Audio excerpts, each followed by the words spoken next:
వర్ధంతి సందర్భంగా ఇవాళ విజయవాడతో పాటు రాష్ట్రం అంతటా ఆయన పేరు మీద కార్యక్రమాలు చేస్తూ ఉన్నారు. భావితరాలకి స్ఫూర్తిగా నిలిచిన ఒక నాయకుడు అంటే వంగవీటి మోహన్ రంగా గారు.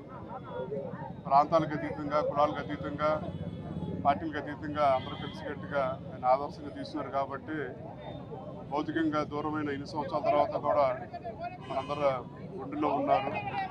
ఆయన స్ఫూర్తిగా భావితరాలు కూడా తీసుకుంటారని చెప్పని ఆయన ఆశయ సాధన కోసం అందరూ కలిసికట్టుగా పనిచేస్తామని చెప్పి కూడా మనస్ఫూర్తిగా కోరుకుంటూ ఉన్నారు.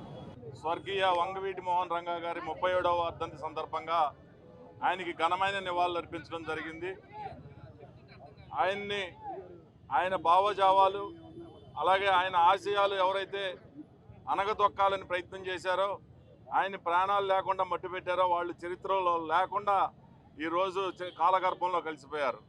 కానీ ఈయన జన హృదయాల్లో, కార్మిక వర్గాల్లో, పేద వర్గాల్లో, కులాలకు అతీతంగా ఈ రోజుకి సజీవంగా నిలబడ్డారు అనంటే ఆయన చేసిన గొప్పతనం.